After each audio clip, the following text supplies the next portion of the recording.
All right, so I want to talk a little bit about my recent activities on Strava, cycling activities.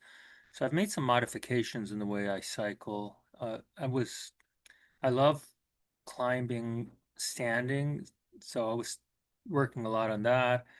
Recently, I started wanting to sit while climbing just to improve in that area as well, because that's an area that, I think I was not being the most efficient. So one of the things I did was I started working on my heel as where my heel is as turning my pedal to have my heel more the angle.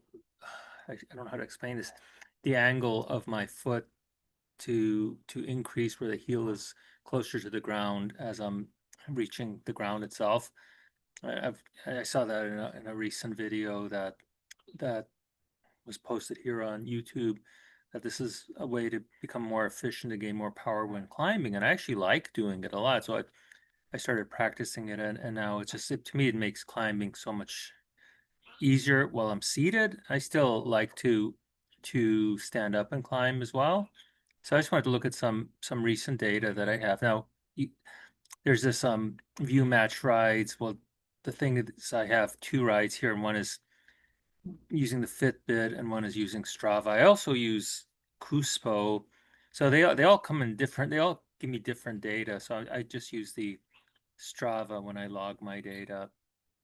Um, so Strava tends to give me the most, I don't know if it's the most accurate speeds and stuff, but usually with Kuspo, a little bit faster. Like today was 14.2, Fitbit was 13.8. So I continue. So I log all these data on my in a spreadsheet, and I use the Strava data. But anyway, it was a really great ride. So my speed has increased. There's no match right here because I added a little tiny little change that it changed me from having a match ride. Because normally I do this ride a lot, but I did a little minor change. So I call this one the dead deer because there was a really stinky dead deer on the bike path. This is the bike path 202 that rides. It's a 202 by Doylestown bypass. So it rides. It's a really nice area. And there's this long. It's not extremely long. I guess it's like 9 miles each way or 8 miles each way or something like that. And then I add other stuff to it, of course. So here I want to look at some of the. So this is the route itself, right? So I start where I live and then move around to uh, there's a little trail here that's by this reservoir, and I get myself. I think this is Iron Hill Road, and then I get myself to the trail, the one. So I don't start the trail from the beginning. The trail starts a little further down because I like this other route better. And then you get to the end in Montgomeryville. There's a Wawa over there. Wow, if you don't know what Wawa is, that's a convenience store like a 7-Eleven, only better. And you get to the end there, and I just kind of circle around and come back. So I added this circling around. Sometimes I'll keep on going further, but today I had something to do and I didn't want to be late. So so we have, but the really nice thing was I made a lot of positive gains this time versus in the past. So I'm pretty happy with that. So let's see. I want to just take a look at things that I think are important. There's just it's a lot of fun areas. This is an interesting one. I think it's called let's see, Curly Q Dancer. Everybody names them different things. So I'm like, in the top 50% or so. And then if of all people who've done it over time. Um, so here I did 354. This is an interesting one because it has this little hill right here that goes up, climbs up so you can go over Route 309 and then you go back down again. So there's a Costco over here. So Costco's in this area. It looks like this is basically going to the end of where the Costco is, not to the main road over here. So there's this hill here, and you got to be able to slog your way up. So there's some really, I mean, look, you can see how I compare with like the really good cyclists. I'm way behind them. And let's see. But if you look at what I did now, so again, these are the two versions. I think this is the Strava and this is the yeah, the Fitbit version. If you look at how I did here, I've improved a lot. And one of the things that I've also done that's a little different. So let me go to the Fitbit version just to show you some of the different data that I get. Reason I use Fitbit is because I want heart rate data. So this one won't give me heart rate data, so I have to go to the Fitbit version, and that'll give me the heart rate data. So one of the things that I like is that, and I've used was to try to improve my performance. I was spending a lot of time under endurance training, which is zone one. So my goal was to get to do more zone two training, but of course, as you can see, I've gone above that, which I need to reduce that to stay in zone two. And the only way you can learn this is by getting the appropriate feedback.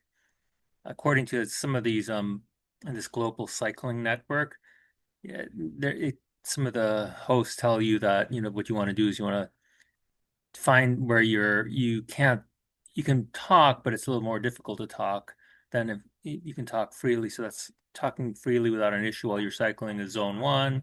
Zone two, maybe a little bit more difficult. Zone three and above, it's like very hard to talk. So that's still difficult for me, so obviously I'm not 100% certain where that is because I only spend 9.8% of the time in this zone two, and I spend more time in zone three and four, which is good because prior to that, I was spending the majority of my time in zone one. I was thinking, oh, I thought I was doing zone two training. Well, I wasn't. So the good news is that once I started discovering this by looking at the data here, I'm doing really well, right? And it's actually improving my performance. So you can see my relative effort is really high, or according to them, it's massive.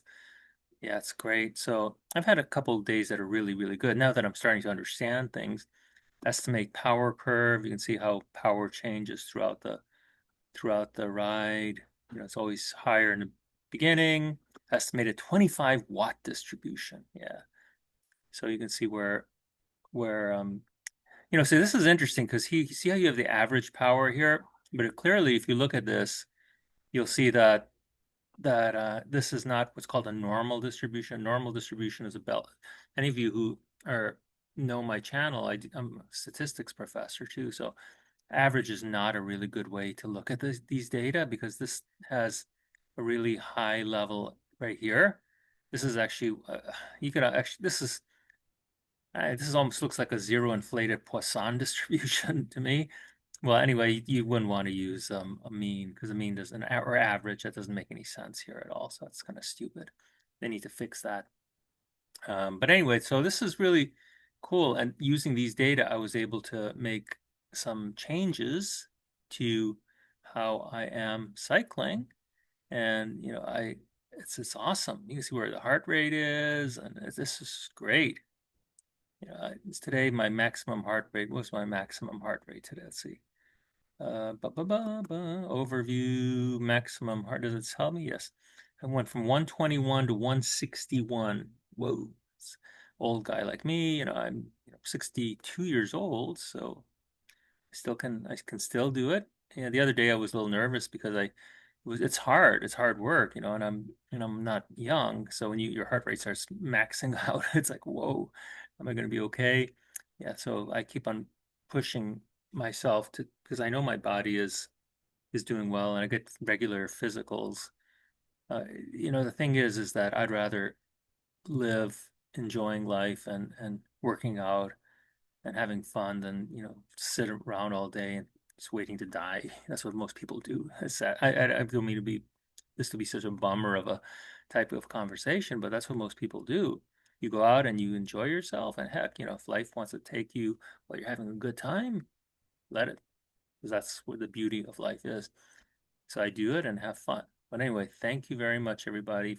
And that's my latest update on my cycling. Go out there and exercise. All right, bye.